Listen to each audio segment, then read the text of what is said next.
Captain Orax stood at the observation deck. His 4 eyes narrowed as he looked at the damaged ship floating in the docking bay. The Resilient had once been a proud light cruiser in the Galactic Confederation fleet. Now it was just a broken hull with too many problems to fix. "What a waste of resources," Orax muttered. His gray skin wrinkled around his mouth as he frowned. That ship survived 3 border skirmishes before taking that hit to the quantum core. Next to him, Engineer Talus nodded. "The damage to the quantum lattice is too severe. We would need to replace the entire system, and that would cost more than building a new ship. And yet protocol demands we offer it to the humans," Orax said with a small laugh. "As a welcome gift to the newest members of the Confederation." Talus clicked his teeth, a sound that showed amusement among his species. "They won't take it. Even those primitive apes can see this ship is beyond repair." "Let's get this ceremony over with," Orax said, turning to walk toward the meeting room. "The faster we offer it, the faster they'll refuse, and we can finally scrap this wreck."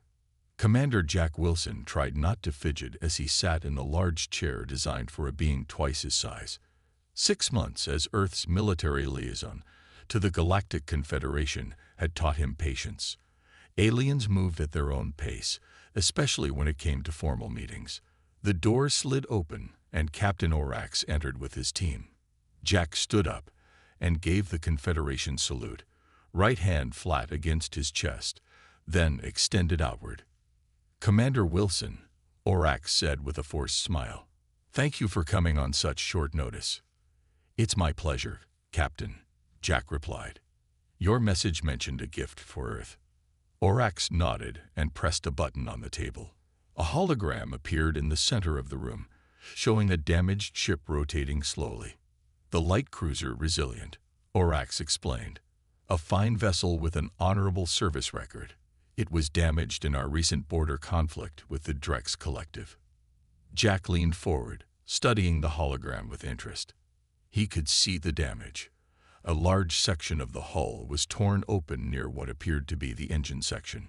"As Earth joins the Confederation as our newest member," Orax continued, "it is our tradition to offer a ship from our fleet as a gesture of welcome and trust. We would be honored if Earth would accept the Resilient." Jack noticed the slight twitch in Orax's upper left eye. During his time in the Confederation, he had learned to read alien expressions. That twitch meant Orax was being dishonest. "May I ask about the extent of the damage?" Jack said, keeping his voice neutral. Talus stepped forward. "The quantum lattice core suffered a direct hit from a Drex phase cannon. The core is beyond repair, and replacing it would be impractical." Jack understood now. This wasn't a gift. It was a clever way to get rid of an expensive problem.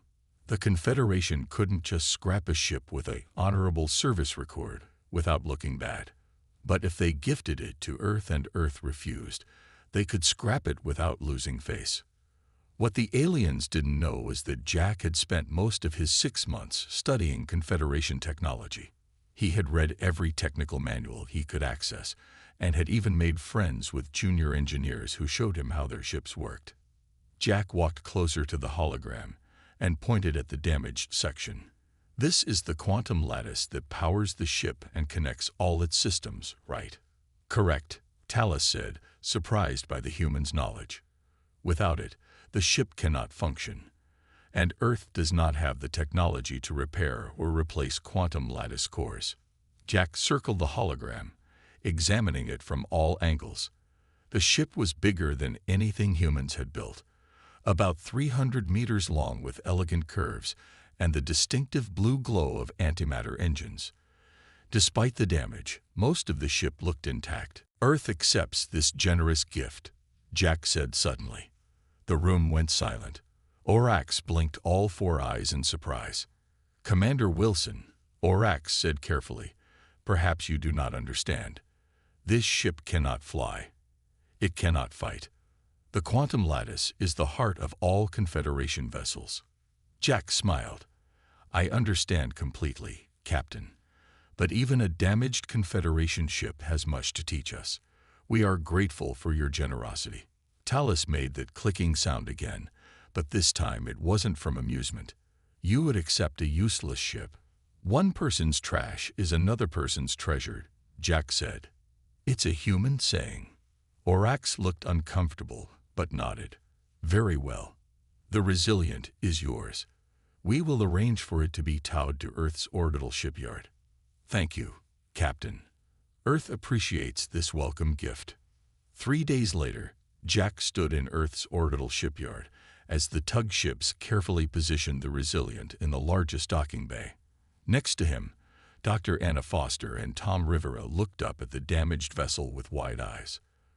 When you said you got us a ship, I thought you meant something small, Anna said. She was Earth's leading expert on materials science, with 3 phases and a reputation for solving impossible problems. Is that a hole the size of a football field? Tom asked, pointing at the damaged section. Tom was a veteran spaceship mechanic who had worked on everything from the first Mars shuttles to the latest Earth cruisers. More or less, Jack admitted. The quantum lattice core took a direct hit. And they just gave it to us? Anna asked. Jack laughed. They gave it to us because they think we can't fix it. The quantum lattice technology is beyond our manufacturing capabilities. They expect us to study it for a while and then give up. Tom walked closer to the ship, his experienced eyes scanning the damage. So why did you accept it if we can't fix it? Jack smiled. Because we're not going to fix it. We're going to rebuild it. Our way. What do you mean? Anna asked. The Confederation builds ships that are perfect, elegant, and advanced. But when they break completely, Jack explained. They design ships that should never fail, while we design ships that can still work even when they do fail. Tom nodded slowly as he understood. You want us to replace their fancy quantum systems with our primitive technology. Exactly. We might not have quantum lattices, but we have options they never consider. Manual backups. Mechanical systems. Redundancies. Anna crossed her arms. They'll laugh at us. They're already laughing, Jack said. But not for long. I've assembled a team of Earth's best engineers and scientists. If anyone can make this ship fly again, it's us. Tom smiled and slapped Jack on the back. Well, I fixed worse with less. Jack looked up at the damaged vessel. The aliens thought they had given Earth a useless gift. But Jack saw potential where they saw only failure. They think this ship is weak, he told his team. Let's make it unstoppable. The next morning, Earth's orbital shipyard buzzed with activity. Workers moved around the damaged Resilient like ants, setting up equipment and scanning the massive ship. Jack had called in every favor he was owed to assemble this team. Anna stood in front of a large screen, pointing at different sections of the ship. 20 engineers and scientists watched her with careful attention. The quantum lattice isn't just damage, she explained. It's shattered. The Confederation builds these systems as a single unit. They're not designed to be repaired piece by piece. Tom leaned against the wall, arms crossed. So we'd need to replace the whole thing. And we can't build quantum lattices. Exactly, Anna said. That's why they think this ship is junk. A young engineer raised his hand. Can we buy a replacement from the Confederation? Jack shook his head. Even if we could afford it, they wouldn't sell it to us. That technology is closely guarded. The room fell silent. Then Tom pushed himself off the wall and walked to the front. Look, I've been inside this ship for the past 12 hours, he said, and I've learned something important. The quantum lattice connects all systems, yes, but most of those systems still work. They just can't talk to each other anymore. Anna nodded slowly. So if we could replace the lattice with our own connection system, we could make the ship work again, Tom finished. Not their way. Our way. Jack smiled. This was exactly what he had hoped for. Let's get to work. 3 days later, the team gathered for their first major decision. They had mapped the entire ship, identified every system, and determined what could be saved and what needed to be replaced. We can't fix it their way, Anna announced, looking tired but excited. "So we'll fix it our way." She pressed a button, and a new design appeared on the screen. It showed the Resilient with significant changes. "We'll strip out the damaged quantum lattice completely," she explained. "Instead, we'll install our best hybrid analog-digital systems to connect all the ship's functions." Tom pointed to the engine section. "The antimatter drive is actually in good shape. We just need a new way to control it. We'll add mechanical backups and manual overrides." One by one, team members explained their solutions. Where the aliens had elegant integrated systems, the humans planned to add redundancies. Where the aliens had pure digital controls, the humans would add physical backups. Jack watched with pride as his team found creative solutions to every problem. They weren't just repairing a ship, they were reimagining it. 2 weeks into the project, a Confederation shuttle arrived at the shipyard. Engineer Tallis had come to observe their progress, along with 3 other alien officials. "Commander Wilson," Tallis said as he stepped onto the main deck, "the Confederation is curious about your efforts." Jack smiled. "We're happy to show you our progress. Tom will give you the tour."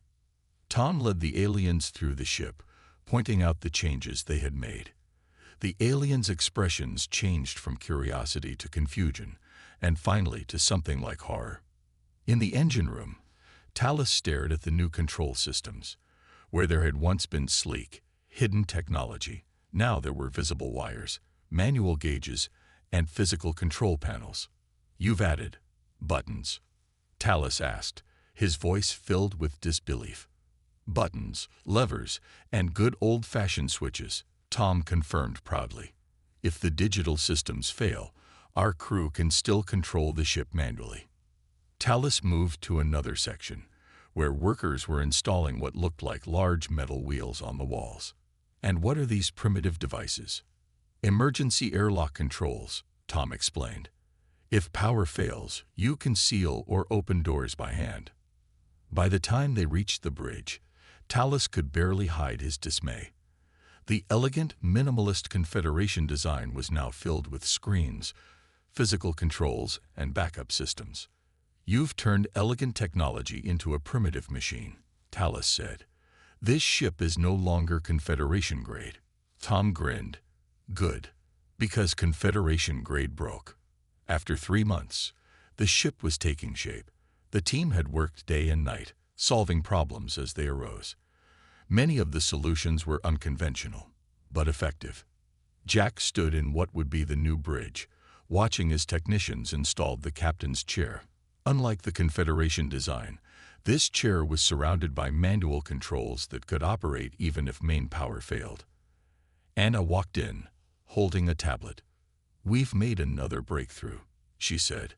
"We've managed to salvage most of the sensor array. It still works, but it needs a new control system." "Any ideas?" Jack asked. Anna smiled. "Actually, yes. We're repurposing some of our neural interface technology, the kind we use for disability assistance on Earth. It turns out it synchronizes perfectly with the alien sensors." Jack raised his eyebrows. "Neural interfaces, so a human operator could connect directly with the ship's systems." "Exactly. It's not how the Confederation designed it to work, but our tests show it's even more effective. A human mind can process the sensor data more intuitively than their AI systems." Jack thought about the possibilities. The Confederation relied on artificial intelligence for most ship functions. The idea of a human pilot directly connected to a ship's systems was something they had never considered. "This could change everything," Jack said. "If we can integrate human operators with alien technology this way, we create something entirely new," Anna finished. "Not just a repaired ship, but a human-alien hybrid that takes the best of both." 5 months into the project, the Confederation sent a delegation to check on their progress. Captain Orax himself led the group this time.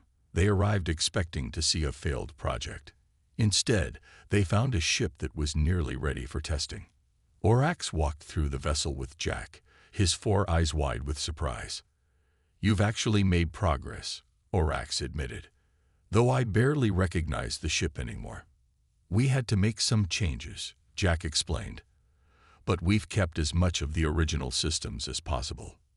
They reached the engine room, where the antimatter drive hummed with a soft blue glow. Tom was there, making final adjustments. The drive works, Orax asked, unable to hide his surprise. Works better than before, Tom said. We've added redundant control systems and emergency protocols the original design didn't have. Orax turned to Jack. And you believe this? Hybrid will actually fly. Jack nodded. We're scheduling the first test flight next week. You're welcome to observe. As the aliens left, Jack could hear them talking among themselves. They were still skeptical, but no longer dismissive. Tom walked over to Jack with a grin. They still think we're going to fail. Let them think what they want, Jack replied. Soon enough, we'll show them what humans can do with a broken ship. 6 months into the rebuild, the ship was nearly unrecognizable. From the outside, it still looked mostly like a Confederation vessel, with its sleek hull and distinctive lines. But inside, it had become something new, a blend of alien precision and human ingenuity. Jack stood in the newly completed bridge, watching as the final systems came online. Screens lit up around the circular room, showing ship status, navigation data, and sensor readings. Unlike the Confederation design, which hid all technology behind smooth panels, the human bridge proudly displayed its controls. It's beautiful, Anna said as she walked in. Not in the way the aliens would appreciate, but beautiful nonetheless. Jack nodded. How are the neural interface tests going? Anna's face lit up with excitement. That's why I came to find you. We've had a breakthrough. I think you need to see this. In the Science Lab 2 decks below, a man sat in a specially designed chair. Lieutenant Mark Jones had been a pilot in Earth's Space Force before an accident damaged his spine. Now he had neural implants that helped him walk and made him the perfect candidate for Anna's experiments. When Jack and Anna entered, Mark was wearing a sleek headset connected to a bank of computers. His eyes were closed, and his hands rested on control panels. Watch this, Anna said. She pressed a button on her tablet. A holographic display appeared in the center of the room, showing a complex simulation of space debris. A small ship, represented by a green dot, moved through the field of objects. Mark is controlling the simulated ship with his mind, Anna explained. The neural interface lets him connect directly with the ship's systems. Jack watched in amazement as the green dot navigated through the debris field with incredible precision. It wasn't just avoiding obstacles, it was finding the most efficient path through them. This is impressive, Jack admitted, but the Confederation has advanced AI for navigation. How is this better? Anna smiled. Ask him to explain. Jack approached Mark. Lieutenant, can you hear me? Mark's eyes remained closed, but he nodded. Yes, Commander.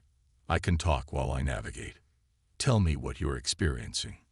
Mark's lips curved into a smile. It's like, I am a ship. I don't just see the debris field. I feel it. The sensors give me data that my brain processes as instinct. I don't calculate paths. I feel the right way to go. Jack looked at Anna with raised eyebrows. That's the difference, Anna explained. The Confederation eye processes data logically, finding the mathematically best solution. But Mark processes it intuitively, like how you know how to catch a ball without calculating its trajectory. The human brain can make intuitive leaps that AI can't. And this works with the alien systems, Jack asked. Better than we expected. Our neural interfaces sync perfectly with their sensor technology. It's like they were made for each other, even though they were developed galaxies apart. Jack watched the simulation for another minute, ideas forming in his mind. Can we expand this beyond just navigation? Anna nodded enthusiastically. We already are. We're connecting the weapons systems, life support, even engineering. A human operator could potentially control or monitor every system on the ship through the neural interface. And if those systems fail, We still have all the manual backups, Anna assured him. The best of both worlds. 2 weeks later, the ship was ready for its first full systems test. The team had worked around the clock to integrate the neural interface with all major ship functions. Mark had spent hours each day in simulations, learning to control more and more systems simultaneously. Jack called a meeting of all department heads in the main conference room.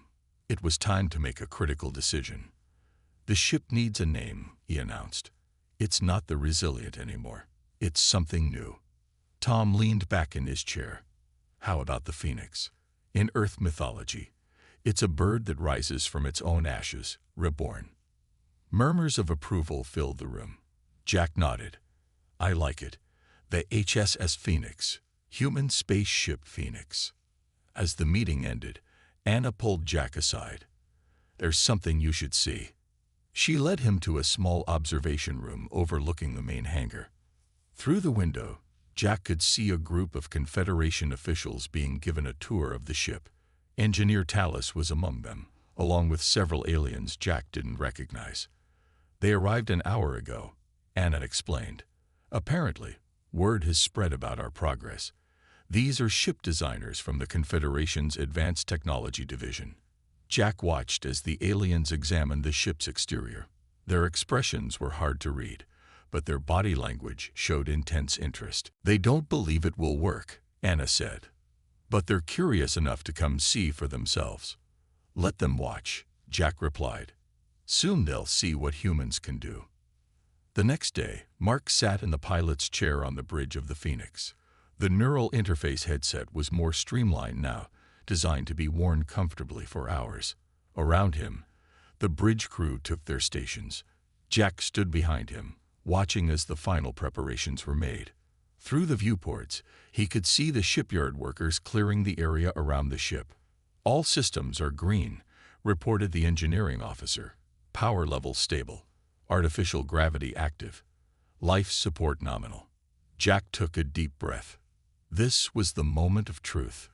Either the ship would power up and prove their approach worked, or it would fail and prove the aliens right. Lieutenant Jones, begin power-up sequence, Jack ordered. Mark closed his eyes as he connected with the ship. Neural interface active, he said, his voice calm. I can feel all systems. They're responding to me. Around the bridge, screens came alive with data. The soft hum of the engines began to build. Antimatter containment stable, reported engineering.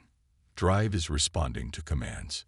Jack felt the slight vibration through the deck plates as the ship's systems fully engaged for the first time. Sensor arrays active, Mark reported.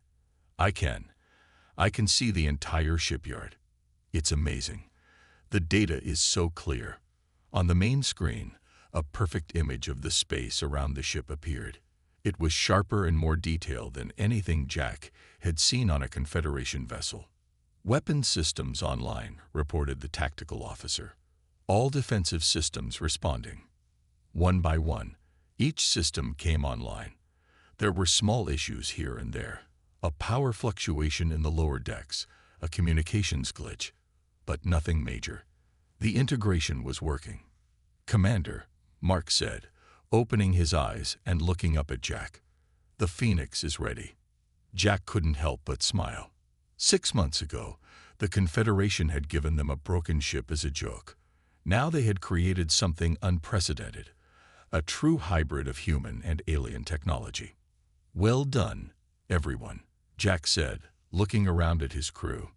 We've just proven that something the Confederation thought was impossible is actually possible. But this is just the beginning. He walked to the front of the bridge and looked out at the stars. Now let's show them what this ship can really do. Word spread quickly about the Phoenix. 1 year after receiving the damaged vessel, Earth was ready to demonstrate its creation to the Galactic Confederation. Admiral Lewis, commander of Earth's Space Force, arrived at the orbital shipyard to oversee the final preparations. You've done something remarkable here, Jack, the Admiral said as they walked through the ship. But the Confederation still doesn't believe it will work properly. Jack nodded. They think our modifications are too crude, too human. Then let's show them how humans do things, Admiral Lewis replied with a smile. I've arranged a special demonstration. The test would take place in the Epsilon Training Range, a complex asteroid field used by the Confederation for advanced ship training. The course was designed to test a vessel's navigation, weapons, and defensive capabilities. As the Phoenix approached the training range, a small fleet of Confederation observer ships took position nearby. On the bridge, Jack could feel the tension in the air. They've sent quite an audience, Tom remarked, looking at the tactical display showing 7 Confederation vessels. I count 3 military ships and 4 science vessels, Mark reported from the pilot's chair. And Captain Orax is commanding the lead observer ship. Jack wasn't surprised. Orax had given them the damaged ship expecting failure. Of course he would want to witness the outcome. Lieutenant Jones, take us into start position, Jack ordered. Let's show them what this ship can do. Mark closed his eyes as the neural interface activated. Connected to all systems, he reported. The ship feels eager. The Phoenix moved smoothly to the starting point of the course. On the main screen, the asteroid field spread out before them. Hundreds of rocks ranging from the size of a car to the size of a small moon. This course was designed for ships with quantum navigation systems, Admiral Lewis explained to the bridge crew. No human vessel has ever completed it successfully. Until today, Jack said confidently. The Admiral nodded to the communications officer. Signal the Confederation that we're ready to begin. A moment later, Captain Orax's face appeared on the screen. Commander Wilson, he said formally. The standard course time for a light cruiser is 12 minutes. The record is 8 minutes, 43 seconds. You may begin when ready. Jack nodded to Mark. Take us in, Lieutenant. The Phoenix entered the asteroid field with remarkable precision. Mark guided the ship through narrow gaps between rocks, his mind directly connected to the ship's sensors and engines. 3 minutes in, reported the tactical officer. We're ahead of standard pace. On the observer ships, the Confederation officials watched with growing surprise as the human vessel navigated the course faster than expected. Engineer Tallis studied the sensor readings with particular interest. The ship's movements are different, he noted to Captain Orax. Less calculated, more fluid. It's the human pilot, Orax replied. They're using neural interface technology to control the ship directly. Tallis's 4 eyes blinked in surprise. That's not how our ships are designed to work. Evidently, the humans didn't read the manual, Orax said dryly. Back on the Phoenix, Mark guided the ship deeper into the course. Now came the combat portion. Automated defense drones would simulate attacks, and the ship needed to evade or neutralize them. Drones activating, reported the tactical officer. 20 targets approaching from multiple vectors. Mark didn't open his eyes. Through the neural interface, he could sense the drones more effectively than by looking at a screen. I see them. Preparing defensive measures. The weapons officer's hands hovered over the controls, but he didn't need to use them. Mark was controlling the ship's defense systems through the neural link, responding to threats almost instantly. Target neutralize, Mark reported as the first drone was hit by a precision beam. Second target, third target. One by one, the drones were disabled. The Phoenix moved with surprising agility, dodging attacks while launching its own. It wasn't just the neural interface that made the difference. It was the combination of all their modifications. The hybrid systems allowed the ship to perform maneuvers that a standard Confederation vessel couldn't match. 7 minutes elapsed, reported the tactical officer. We're on pace to break the record. Jack exchanged glances with Admiral Lewis. They were proving their point more dramatically than they had hoped. Then the unexpected happened. One of the asteroid fragments broke apart, sending a piece hurtling directly toward the ship at high speed. There was no time to evade. Impact imminent, shouted the tactical officer. The asteroid fragment hit the Phoenix square on the port side. The ship shuddered, and several systems went offline immediately. Main power grid damage, reported engineering. Switching to secondary systems, In a standard Confederation ship, this would have ended the test. Their vessels were designed around the principle that systems shouldn't fail, so they had few contingencies for when they did. But the Phoenix was different. Manual controls active, Mark reported calmly. Switching to backup systems. Neural link still operational through secondary pathways. Jack watched in amazement as the damaged chip continued through the course. The manual controls they had installed, the redundant systems, the mechanical backups, all of these primitive additions were now keeping them in the fight. Propulsion at 60%, reported engineering. But we're still moving. On the observer ships, the Confederation officials were stunned. They watched as the damaged vessel continued through the course, completing objectives even with compromised systems. Impossible. Talus whispered as the Phoenix disabled the final drone target. The ship shouldn't be able to function after the main system's failure. The Phoenix crossed the finish line at 10 minutes, 12 seconds, not a record time, but extraordinary for a damaged vessel. As the ship docked with the main Confederation station, Jack and Admiral Lewis prepared to meet with the observers. The crew of the Phoenix were jubilant despite the damage. They had proven their point. Captain Orax and Engineer Talus boarded the Phoenix with a delegation of Confederation officials. They toured the damaged section, seeing firsthand how the human modifications had allowed the ship to continue functioning. Your ship was hit badly, Talus noted, examining the damage. Yet you completed the course. That's the difference, Jack explained. Your ships are designed to never fail. Ours are designed to keep going when they do. Orax studied Jack with newfound respect. You've created something unexpected, Commander Wilson. Not a Confederation ship, not an Earth ship, but something new. The best of both worlds, Jack agreed. We kept what worked from your technology and added what was missing from ours. As the aliens left, Admiral Lewis patted Jack on the shoulder. Well done, Commander. The Confederation is officially impressed. They've requested detailed information on all your modifications. Jack smiled. And what did you tell them? That we'd be happy to discuss a technology exchange, the Admiral replied with a grin. On equal terms. Tom joined them, wiping grease from his hands. So what's next for the Phoenix? Jack looked around at the ship that had once been considered trash. Repairs first. Then we show the galaxy what humans and aliens can accomplish together. The Phoenix had survived its first real test, but greater challenges and greater triumphs lay ahead. 3 months after the successful test, the Phoenix had been fully repaired and improved even further. The damage from the asteroid had taught the team valuable lessons, and they had added even more redundant systems and manual controls.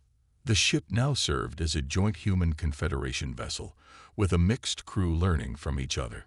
Mark Jones had been promoted to captain, with Jack serving as his executive officer. The Confederation had assigned several of their engineers to study the human modifications, including a junior engineer named Vex, who had become Tom's eager apprentice. The Phoenix patrolled the outer regions of Confederation space, far from the core worlds, but important nonetheless. It was a routine assignment, perfect for a ship still proving itself. Entering the Krull sector, Mark announced from the captain's chair. His neural interface headset was now a sleek, barely visible device that wrapped around his left ear. Jack studied the star map on the main screen. Mostly mining colonies and outposts in this region. Should be a quiet patrol. Little did they know that their routine mission was about to turn into something much more dangerous. Deep within Confederation headquarters, Captain Orax stood before the High Council, his face grim. The reports are confirmed, he said. A previously unknown species has launched attacks on 3 outer colonies. They call themselves the Vextar. The council members murmured among themselves. Admiral Krell, head of the Confederation fleet, leaned forward. What do we know about their capabilities? They use some kind of quantum disruption weapon, Orax reported. It targets our lattice-based technology. When hit, our ship's systems shut down completely. Have we lost vessels? Asked a council member. 4 patrol ships and 1 battle cruiser, Orax confirmed. None could defend themselves after being hit by the destruction weapon. Admiral Krell's face darkened. Deploy the 7th Fleet to the border. We must contain this threat immediately. There's one more thing, Orax added. The Phoenix is currently patrolling the Krell sector, near where the latest attack occurred. The human ship. Admiral Krell asked. Recall it immediately. It's too valuable to lose. I've already sent the order, Orax replied. But there's a possibility they'll encounter the Vextar before they can return. On the Phoenix, the communication officer turned to Jack with concern on her face. Sir, we're receiving an emergency transmission from the mining colony on Krell 5. They're under attack. Jack moved quickly to the station. Put it through. The screen flickered and showed a panicked colonial administrator.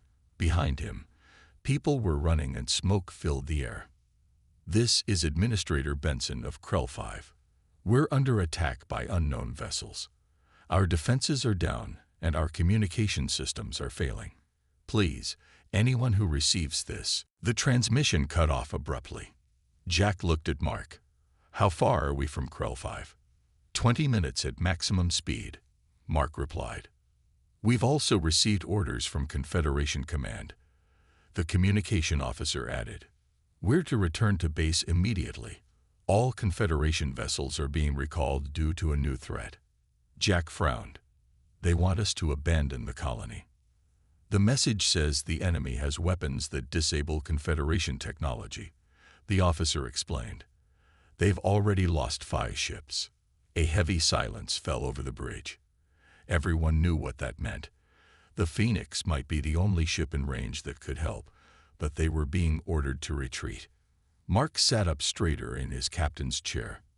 How many people live on Krell 5? About 4,000 colonists, Jack answered. Mark's jaw tightened.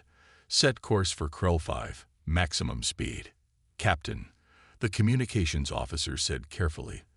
That contradicts direct orders. I'm aware, Mark replied.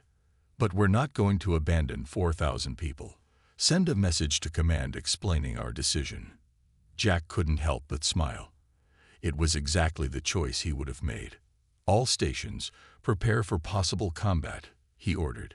This is what the Phoenix was built for. The Phoenix dropped out of faster-than-light travel near Krell 5. The scene that greeted them was grim. 3 alien vessels, sleek and predatory in design, orbited the mining colony. Several buildings on the surface were already burning. Enemy ships detected, reported the tactical officer. Configuration unknown. Not in Confederation records. They're scanning us, added the sensor officer. They've noticed our arrival. One of the alien ships broke orbit and moved toward them. Its design was angular and threatening, with weapons boards visible along its hull. They're charging weapons, the tactical officer warned. Shields up, Mark ordered. Prepare for evasive action. The alien ship fired, a strange, pulsing beam of energy that struck the Phoenix directly. The ship shuddered, and several alarms sounded. Quantum systems failing, reported engineering. Main computer offline. Sensor grid destabilizing. On a normal Confederation ship, this would have been the end. Without the quantum lattice to coordinate systems, the ship would be helpless. But the Phoenix wasn't a normal ship. Switching to manual controls, Mark said calmly. His neural interface flickered but remained active through the backup systems. Activating secondary power grid. Around the bridge, screens went dark for a moment, then lit up again as the backup systems engaged. The officers switched to manual stations, using the physical controls the humans had installed. Weapons operational through backup systems, reported the tactical officer. Manual targeting online. The alien ship hesitated, seemingly confused that its weapon hadn't disabled the Phoenix completely. They're not expecting us to still be functioning, Jack observed. Let's use that surprise. Target their weapon systems and fire when ready. The Phoenix fired its main cannons. The shots were less precise than they would have been with the main computer, but they still struck the alien vessel. The enemy ship reeled, then quickly moved to re-engage. "They're adapting," Mark warned, preparing to fire again. The next minutes were intense as the Phoenix engaged in combat, despite its damaged systems. What should have been a quick victory for the aliens turned into a real fight. The human modifications, those primitive backups and manual controls, were keeping the ship in the fight when Confederation technology would have failed. The alien vessel fired again, this time striking the Phoenix's engines.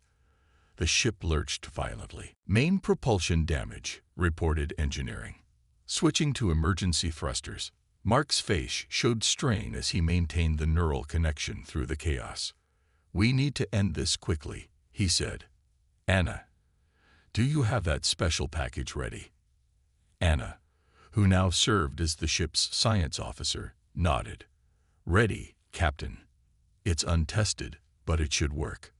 "Do it," Mark ordered. Anna activated a specially designed probe, one that combined Confederation technology with human ingenuity. It launched from the Phoenix and sped toward the alien vessel. "The probe is transmitting a feedback pulse into their scanning systems," Anna explained. "It should overload their sensors." The effect was immediate. The alien ship's weapons went silent, and it began to drift. "It worked," Anna exclaimed. "Their systems are in reset mode. They can't attack while their sensors are rebooting." "Target their engines and weapons," Mark ordered. "Fire everything we've got." The Phoenix unleashed its full arsenal. Without their defensive systems, the alien ship took severe damage. After a brief but intense barrage, the vessel went dark. "We've disabled them," reported the tactical officer. "The other two ships are breaking orbit. They're retreating." A cheer went up on the bridge. The Phoenix had not only survived an attack that had disabled 5 Confederation ships, but it had also driven off the attackers. 2 weeks later, Captain Orax stood on the bridge of the Phoenix, which was docked at Confederation headquarters. The ship had returned with the disabled alien vessel in tow, providing the Confederation with invaluable intelligence about the new threat. "You disobeyed direct orders," Orax said to Mark and Jack. "But in doing so, you saved a colony and captured an enemy ship. The Council is conflicted about how to respond." Jack smiled. "What's the verdict?" "You're both being commended for exceptional service," Orax replied. "And the Phoenix is being designated as the prototype for a new class of vessels, hybrid ships that combine Confederation technology with human adaptability." He looked around the bridge, at the mix of elegant alien technology and primitive human controls. "I gave you a broken ship because I thought it was worthless," Orax admitted. "You showed us that nothing is beyond repair, and that sometimes imperfection is strength." As Orax left, Mark turned to Jack with a smile. "Not bad for a ship that was considered junk." Jack nodded, looking around at the bridge crew, humans and aliens working side by side, learning from each other. The ship wasn't weak, Jack told them. It just needed the right kind of strength. And as the Phoenix prepared for its next mission, it carried with it a powerful message. Sometimes the greatest innovations come not from perfection, but from learning how to adapt when things go wrong. The ship that was once too broken to fix had become the model for the future, a future where humans and aliens built something stronger together than either could create alone. The end. The large meeting room fell silent as Commander Jack Stone walked in. 12 pairs of alien eyes followed his every move. Some showed curiosity, others fear, but most showed only cold judgment. Jack stood tall despite his racing heart. He was the only human in the Great Hall of the Galactic Council.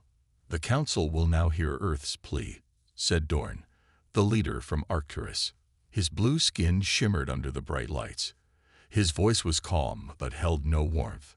Jack stepped forward. "Members of the Council, I come asking only for what every spacefaring race deserves, a chance to join you among the stars. Earth has achieved faster than light travel. By your own laws, we qualify for membership." A low murmur spread through the room. Jack knew what they were thinking. Humans had reached the stars too quickly.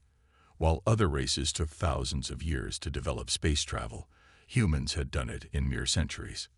Commander Stone, Dorn said, "We have studied your kind closely."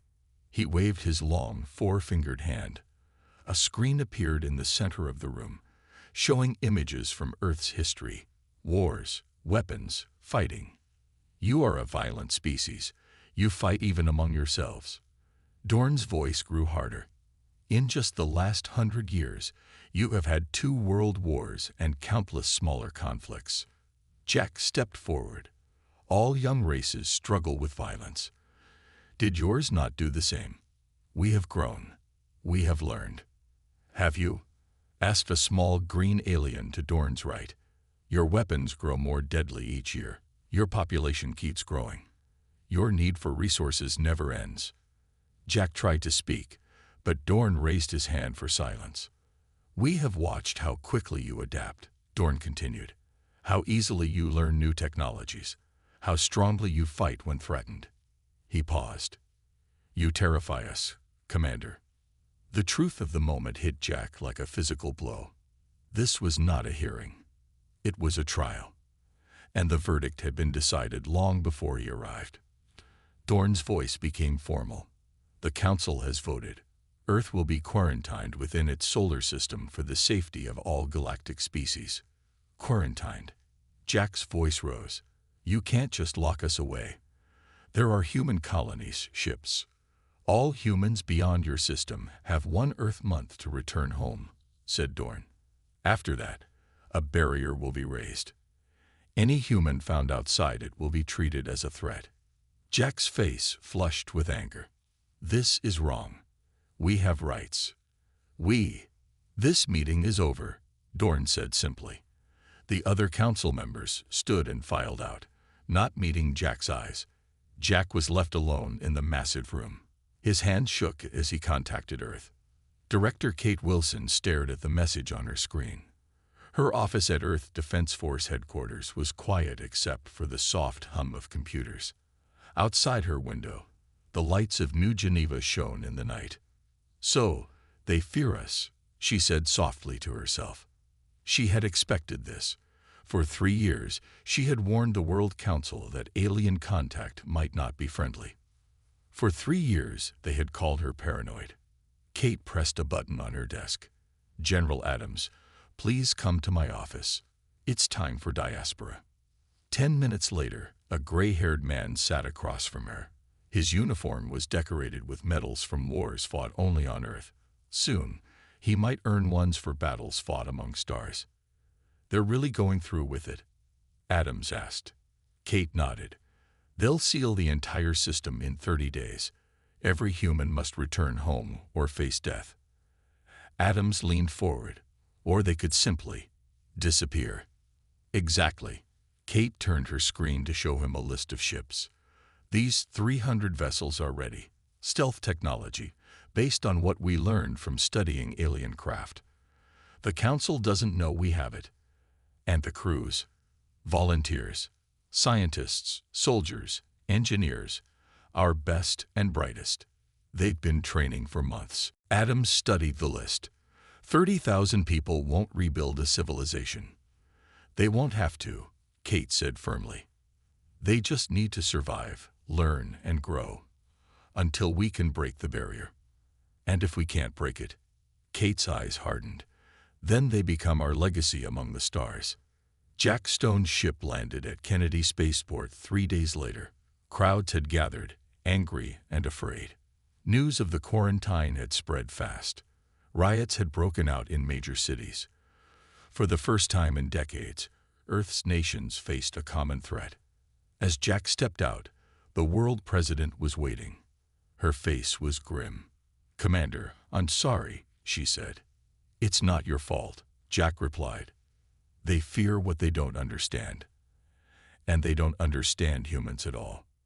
They walked toward the waiting car as reporters shouted questions. "Is it true?" the president asked quietly. 30 days until we're cut off." "Yes, they're building some kind of energy barrier at the edge of our solar system. Nothing in, nothing out. Then we need to get our people home." Jack looked at her. What about Director Wilson's plan? The president's face showed no surprise that Jack knew about the classified project. Diaspora proceeds as scheduled. The council will look for official ships, military vessels. They won't notice small, unmarked craft slipping away in the chaos. How many? 300 ships, 30,000 people, heading to the far reaches of the galaxy. Jack nodded slowly. It's not enough. It's all we have, the president replied. 29 days later, Kate Wilson stood in the Earth Defense Force Command Center. Around her, officers tracked the remaining human ships racing back from distant outposts. Status of diaspora, she asked. General Adams checked his screen. 287 ships away clean. 13 launching tonight. The council hasn't detected any of them. Kate allowed herself a small smile. And the barrier? A young officer looked up from her station.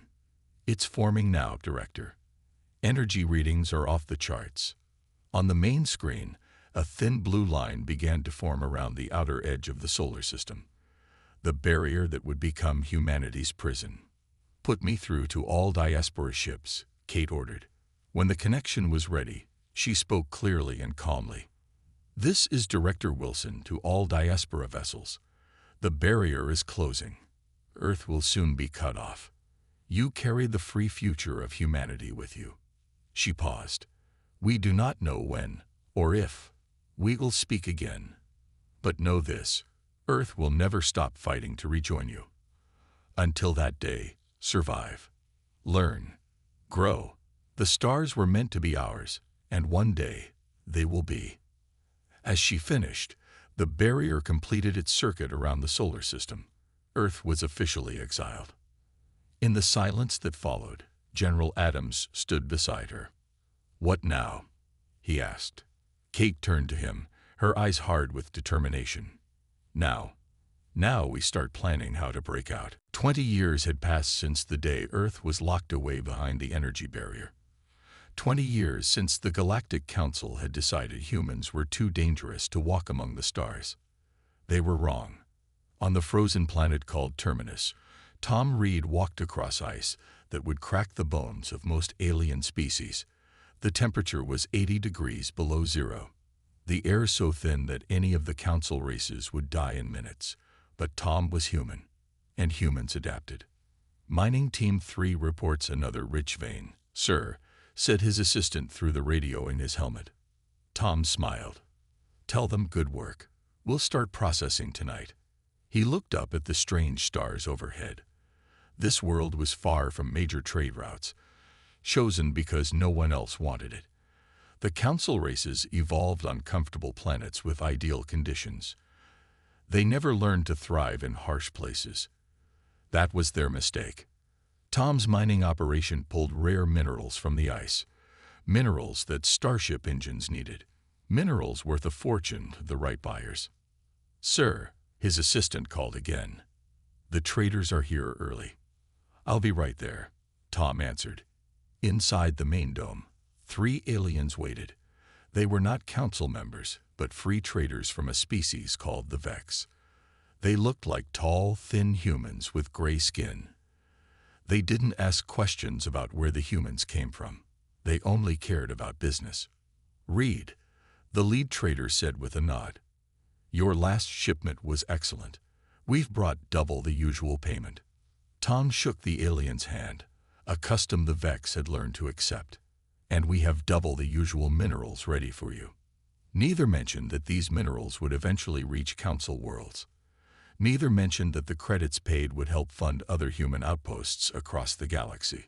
Some things were better left unsaid. In the asteroid belt of the Sirius system, Dr. Lisa Moore floated in zero gravity, studying the holographic display before her. Around her, 20 human scientists worked at similar stations. Try the frequency adjustment again, she ordered. Increase by 12%. Her team had spent 5 years reverse engineering the barrier technology that imprisoned Earth. Not to break it, not yet, but to understand it. Dr. Moore called a young scientist. Look at this pattern. It matches the energy signature we recorded from the Council's shields. Lisa pushed herself across the room to examine the data. Yes, she whispered. It's the same basic technology. This was the breakthrough they had been waiting for. If the barrier used the same principles as standard council shields, then perhaps they could find a weakness. Lisa touched the communication panel on her wrist. Contact all research stations. Priority message, keyword, gateway. We found the connection. Within hours, human scientists across 20 hidden outposts would be sharing data, building on her discovery. The council thought they had contained humanity. Instead, they had merely scattered the seeds of their own downfall. On the jungle planet Varda, rain poured down on the training grounds as Mike Davis watched his soldiers run the combat course. 50 men and women moved through the mud, carrying weapons adapted from alien designs. They're getting better, said his second-in-command. Mike nodded. They need to be. The Krell pirates are getting bolder. Last week, they hit a settlement just 2 systems away. The military base was hidden deep in the jungle. From orbit, it looked like nothing more than local animal activity. But beneath the canopy, 500 humans trained for war. Not to fight the council. Not yet. But to protect the growing network of human settlements. To ensure that humanity's foothold among the stars remained secure. Sir, a communications officer approached. We've received a coded message from Sirius Research Station. It's marked Gateway. Mike's heart beat faster. Gateway was the project to someday free Earth. Any news on that front was important. I'll take it in my office, he said. As he walked through the rain, Mike thought about Earth. He had been only 10 years old when the exile happened. His parents had been scientists selected for the diaspora mission. Sometimes he still dreamed of blue skies and green fields that weren't trying to kill you with poisonous spores. Someday, he thought, someday we'll go home. And we'll bring an army with us. Back on Earth, old Jack Stone sat in his garden, looking up at the night sky. At 82, his hair was white, and his body frail, but his mind remained sharp. The young woman approached. Grandfather, it's getting cold. You should come inside. Jack shook his head. Not yet, Mary. I'm waiting. For what? He smiled. For a miracle. Inside the house, Jack's secure communication device chimed. Only 3 people had access to that frequency. Mary helped him to his feet. What is it? Maybe my miracle, he said. In his study, Jack activated the device. It had been built 20 years ago, designed to work through the quantum entanglement principles that even the barrier couldn't stop. A message appeared on the screen. Just a few words, but enough to make tears form in the old man's eyes. We haven't forgotten. We are coming. Jack sank into his chair. They're alive, he whispered. The diaspora worked. Mary looked confused. Who's alive? What's diaspora? Jack had never told his family about his role in the secret mission. It had been too dangerous. But now, sit down, child, he said. It's time you learned the truth. Humanity isn't just on Earth anymore. We're out there, among the stars. Hidden. Growing stronger. He pointed to the message, and someday they'll find a way to bring down the barrier. The Council would never allow it, Mary said. Jack laughed. The Council doesn't know humans very well. They think they contained us. Instead, they forced us to become exactly what they feared, a species that could survive anywhere, adapt to anything, and never, ever give up. He looked back at the message. They exiled Earth, thinking they were protecting themselves. But all they did was force humanity to spread among the stars without their knowledge or control. Mary's eyes widened as she understood. How many got out? 30,000, Jack said. On 300 ships. Not many, but humans have done more with less. And now? Jack smiled. Now we wait. We prepare. And when our children among the stars find a way to break the barrier, the Council will learn that exiling Earth was the biggest mistake they ever made. Outside, the stars continued to shine, distant and cold. But somewhere out there, humans looked at those same stars and saw not distant lights, but future homes, future outposts, future battlefields, if necessary. The Council had meant to cage humanity. Instead, they had freed it to become exactly what they feared most, a power that would one day rule the stars. "I'll take it in my office," he said. As he walked through the rain, Mike thought about Earth. He had been only 10 years old when the exile happened. His parents had been scientists selected for the diaspora mission. Sometimes he still dreamed of blue skies and green fields that weren't trying to kill you with poisonous spores. Someday, he thought, someday we'll go home, and we'll bring an army with us. Back on Earth, old Jack Stone sat in his garden, looking up at the night sky. At 82, his hair was white, and his body frail, but his mind remained sharp. A young woman approached. "Grandfather, it's getting cold. You should come inside." Jack shook his head. "Not yet, Mary. I'm waiting." "For what?" He smiled. "For a miracle." Inside the house, Jack's secure communication device chimed. Only 3 people had access to that frequency. Mary helped him to his feet. "What is it?" "Maybe my miracle," he said. In his study, Jack activated the device. It had been built 20 years ago, designed to work through the quantum entanglement principles that even the barrier couldn't stop. A message appeared on the screen. Just a few words, but enough to make tears form in the old man's eyes. "We haven't forgotten. We are coming." Jack sank into his chair. "They're alive," he whispered. "The diaspora worked." Mary looked confused. "Who's alive? What's diaspora?"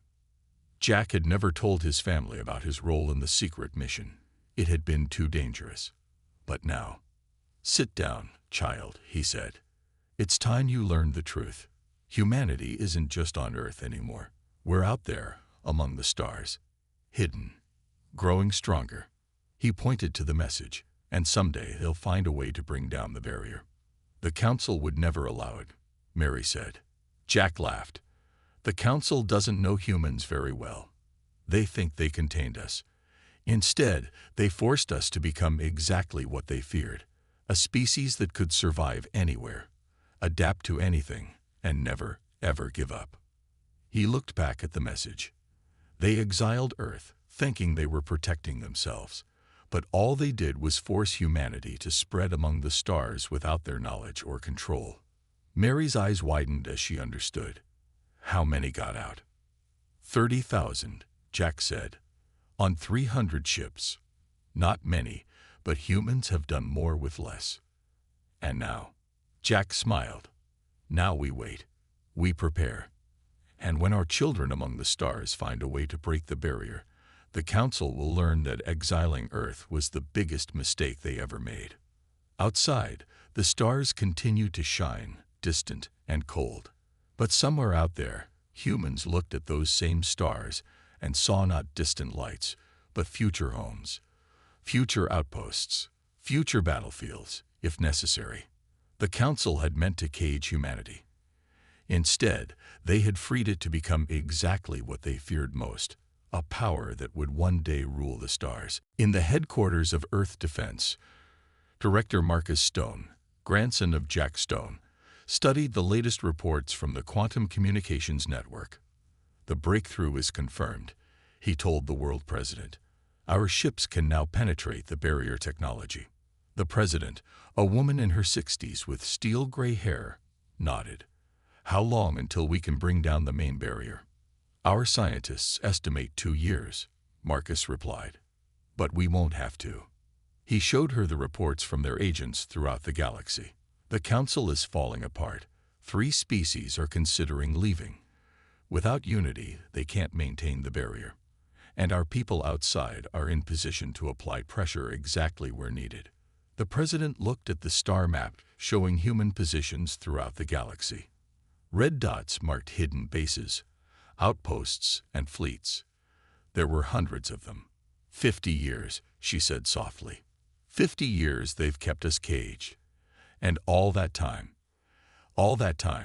we were out there anyway, Marcus finished, growing stronger, learning their weaknesses, making allies. And now, Marcus smiled. Now we reveal ourselves, not as conquerors, but as the power they always feared we would become. In the Arcturus Homeworld Medical Center, the council leader lay dying. The disease had spread to his brain. Around him, the best doctors of his species worked desperately to save him. A doctor approached his bed. "Sir, we've received a treatment from an outer world medical station. It shows promise." "Try it," the leader gasped. The medication flowed into his veins. Within an hour, his fever broke. Within a day, he could stand again. A miracle, he told his advisors. Who created this cure? The doctor hesitated. The data came through several intermediaries, but we've traced its origin. Well, who do we thank for saving our people? The doctor took a deep breath. The genetic markers suggest the treatment was designed by humans. Silence fell over the room. The leader sank back into his chair. "Impossible," he whispered. "The humans are trapped on Earth." "Apparently not all of them," the doctor said. "And sir, according to our analysis, they've had this treatment for over 200 years. They could have shared it decades ago." The leader looked out the window at his city, where thousands of his people were now recovering thanks to human medicine. "Why would they help us?" he asked. "After what we did." No one had an answer. But in that moment, the first seed of doubt was planted in the heart of the Council's strongest anti-human voice. Perhaps they had been wrong about humanity all along. And if they were wrong about that, what else had they misjudged? 100 years had passed since Earth's exile. 100 years of planning, waiting, and working from the shadows. Now, the time had come for humanity to step into the light. In the Great Council Hall, the meeting was not going well. Only 7 of the 12 founding species were present. Empty seats showed where former members had once sat. "Proxima has officially withdrawn from the council," announced the chairman, his voice echoing in the half-empty chamber. "They cite unfair trade practices and lack of protection for their outer colonies." Murmurs spread through the remaining delegates. This was the 4th species to leave in the past year. The once mighty Galactic Council was crumbling. None of them knew the truth. None of them realized that humans had carefully planned this moment for decades. Outside the council hall, Ambassador Vaz of Proxima removed his ceremonial robes for the last time. In his private ship, he activated a secure communication device. "This is Cooper," he said, using his real name for the first time in 20 years. "Proxima withdrawal complete. Moving to Phase 4. James Cooper looked at himself in the mirror as he carefully removed his alien disguise.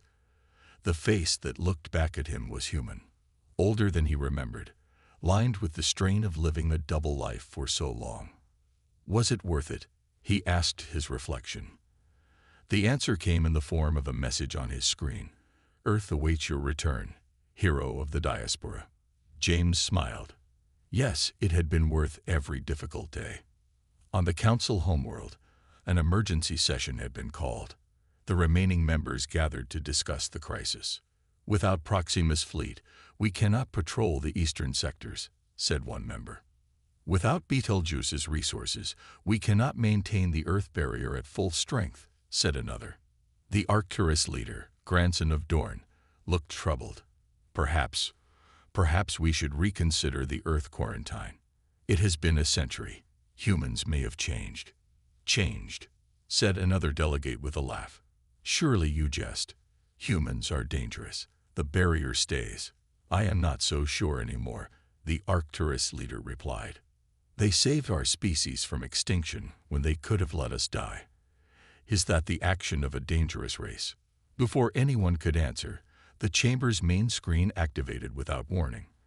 On it appeared a human face, a woman in her 40s with dark hair and determined eyes. "Greetings, council members," she said. "I am Director Helen Foster of the Human Diplomatic Corps." Shock rippled through the chamber. For a moment, no one spoke. "This is impossible," the chairman finally said. "Humans are contained on Earth." Helen smiled. "Are we?" The screen split to show dozens of locations across the galaxy. On each one, humans worked openly alongside aliens. Human ships flew through space. Human cities thrived on distant worlds. What you see is real, Helen continued. While you thought us safely caged on Earth, 30,000 of us escaped before the barrier closed. For a century, we have lived among the stars, hidden but free. Impossible, the chairman repeated. We would have known. Would you? Helen asked. You never bothered to learn about us, about our adaptability, our determination. You saw only our capacity for violence, not our capacity for survival. The Arcturus leader leaned forward. What do you want from us? Recognition, Helen replied simply. The barrier around Earth must come down. Humanity must be acknowledged as a free species with the right to travel the stars. Those are our terms. And if we refuse? Asked the chairman. The screen changed again, showing human warships, hundreds of them, emerging from hidden bases throughout the galaxy. We would prefer peace, Helen said, but we are prepared for the alternative. The transmission ended, leaving the council in stunned silence. In his command center on Earth, Director Marcus Stone watched the reaction to Helen's message spread across the galactic communication networks. Proxima has publicly announced support for humanity, reported his aide. Betelgeuse as well, added another. And 3 non-council species are offering military alliance. Marcus nodded. The plan was working perfectly. For decades, humans had built relationships with races who felt oppressed by council rule. Now those friendships were paying off. What about the barrier? He asked. His chief engineer pointed to a display showing the great energy field surrounding Earth's solar system. Power fluctuations are increasing. Without full council support, they can't maintain it at full strength. And our breakthrough technology. Ready, sir. We can punch through at any time. Marcus stood and looked at the vast map of the galaxy on the main screen. Red dots showed human positions, thousands of them, spread across hundreds of star systems. Send the order, he said. Operation Homecoming begins now. On the edge of Earth's solar system, a fleet of 100 human ships approached the barrier. They were the newest vessels in Earth's defense force, built during the long years of exile.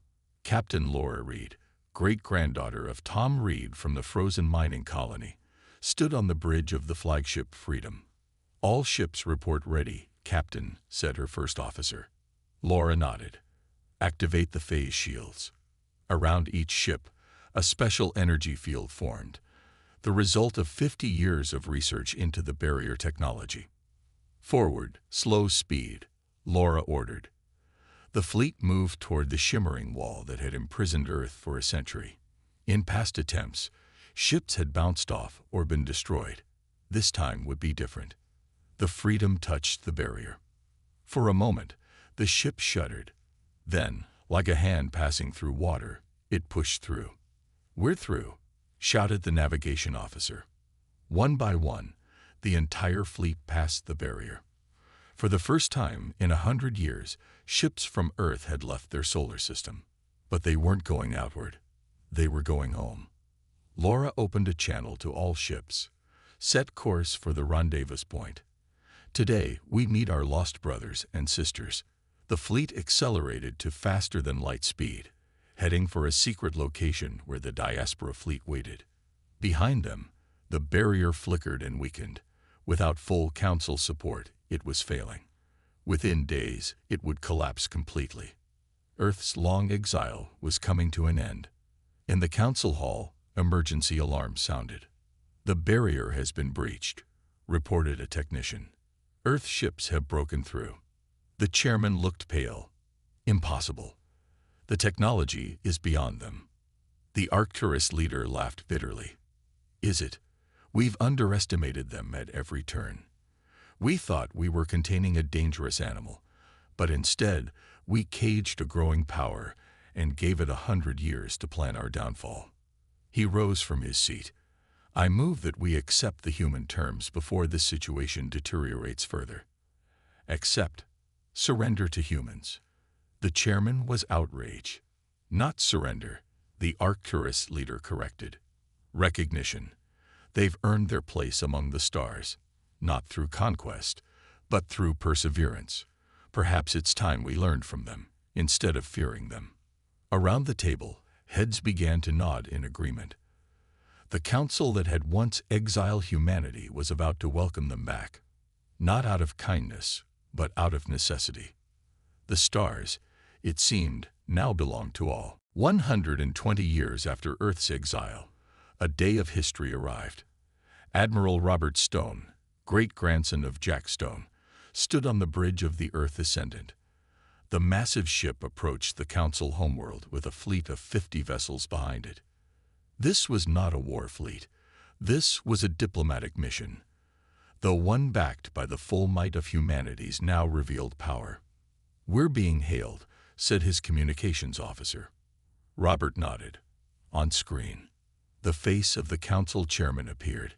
"Admiral Stone, you are cleared to approach. The Council awaits your arrival." "Thank you, Chairman. We come in peace." The words were simple, but the meaning behind them was not. For over a century, the Council had feared human violence. Now, humans were offering peace instead, from a position of strength. As the Earth Ascendant moved into orbit, Robert looked at his crew. They were not just humans. His ship carried representatives from 15 species, some former Council members, others who had never been allowed to join. "This is more than just Earth's victory," he told them. "This is a new beginning for the galaxy." The Council chamber looked different than it had when Jack Stone stood there over a century before. The once grand room now seemed smaller, less impressive. The 12 seats of the founding members were reduced to 7. Robert Stone walked in with his delegation. He wore a simple blue uniform with Earth's new symbol, a planet with stars spreading out from it like seeds. "Admiral Stone," the chairman said, "the Council recognizes the representative of Earth." Robert stepped forward. "I bring terms from the United People of Earth and our allies throughout the galaxy." He activated a holographic display. Above the Council table appeared a document titled The Galactic Accord. "First, the barrier around Earth's solar system will be permanently deactivated," Robert said. The Council members nodded. With the barrier already failing and human ships able to pass through it anyway, this was just a formality. "Second, humanity will be recognized as a full member of galactic society, with all rights and privileges." Again, the Council members nodded. This too was expected. "Third," Robert continued, "reparations will be paid to Earth for 120 years of forced isolation." This caused murmurs among the Council. The Arcturus leader spoke up. "What form would these reparations take?" "Knowledge," Robert replied. "Access to the Council's scientific and historical archives. Nothing more." The Council members looked surprised. They had expected demands for territory, resources, or money. "Fourth, and finally," Robert said, "the Galactic Council will be reformed into a Galactic Congress, where all spacefaring species have equal voice, not just the founding 12. Now the Council chamber erupted in protest. The chairman banged his gavel for order. "This is outrageous," said one member. "The Council has maintained order for 10,000 years. Has it?" Robert asked calmly. 4 of your founding members have left. Dozens of species live under rules they had no part in making. Is that your definition of order?" Before the chairman could respond, Robert activated another holographic display. This one showed the true extent of human influence across the galaxy. Trade routes, defense systems, communication networks, all had human connections. "We could have used this influence to destroy the Council," Robert said. "Instead, we ask only for reform." The Arcturus leader stood. "The human terms are fair, more than fair, considering what we did to them." The chairman looked around the room, seeing the changing mood. "You planned this all along, didn't you? Even before the exile?" Robert shook his head. "No, we planned to survive, to thrive. The rest, we learned from you, from us." The chairman seemed confused. Yes, you taught us that power concentrated in few hands leads to fear and injustice. So we built something different, partnerships based on mutual benefit, not dominance. He gestured to his diverse crew. That's why we're here with allies, not alone. That's why our terms speak of reform, not revenge. As if on cue, ships appeared on the orbital display, vessels from 24 non-council civilizations, positioning themselves alongside the human fleet. The chairman looked at the display, then back at Robert. It seems we have no choice. There is always a choice, Robert replied. Choose cooperation. Choose progress. Choose to build something better than what came before. After a long moment, the chairman nodded. The council will accept Earth's terms. 3 days later, the energy barrier around Earth's solar system was officially deactivated. The ceremony was broadcast to thousands of worlds across the galaxy. On Earth, people gathered in cities and towns to watch the sky. For generations, they had seen the faint blue glow at night, a constant reminder of their prison. Now, it faded away forever. Director Marcus Stone stood with the world president on a platform in New Geneva. Above them, the barrier dissolved like mist in morning sunlight. A historic day, the president said. Marcus nodded. My great-grandfather would have been proud. Jack Stone, the president said. The man who started it all. He never gave up hope, Marcus replied. None of us did. In orbit, the first ships from the diaspora fleet entered Earth's atmosphere. After more than a century, the scattered children of Earth were coming home. They brought with them gifts of knowledge, technology, and friendship from across the galaxy. They brought stories of worlds humans on Earth had only dreamed about. Most importantly, they brought proof that humanity had earned its place among the stars. 1 year later, the first meeting of the new Galactic Congress was held on a neutral world. Representatives from 57 spacefaring civilizations attended, including Earth. Admiral Robert Stone, now serving as Earth's delegate, took his seat among them. It was not at the head of the table. It was not in a position of special power. It was simply one seat among equals, exactly as it should be. The Congress's first act was to establish the Free Travel Accord, ensuring that no species would ever again be forcibly confined to their home system. As Robert looked around the room at the diverse beings working together, he thought about the long journey that had brought humanity to this moment. The Council had exiled Earth out of fear of human adaptability, human determination, human strength. They had fought to contain a dangerous species. Instead, they had forced humanity to become something greater than it might have been otherwise. Not conquerors, but survivors. Not rulers, but partners. Not feared, but respected. The irony, Robert said to himself, is that in trying to cage us, they set us free. A delegate from a non-human world overheard him. Your people have an interesting saying. What doesn't kill you makes you stronger. Robert smiled. Yes, and the Council didn't kill us. No, agreed the alien. Instead, they made you strong enough to change the galaxy. Outside the Congress Hall, ships from dozens of worlds filled the sky, a testament to a new era of cooperation. Among them flew vessels bearing Earth's symbol, a planet with stars spreading outward like seeds. Seeds that had taken root across the galaxy and grown into something magnificent. They had exiled Earth. Now humanity ruled the stars, not through fear or dominance, but through the very qualities the Council had once feared: adaptability, determination, and the unwavering belief that the stars belonged to all.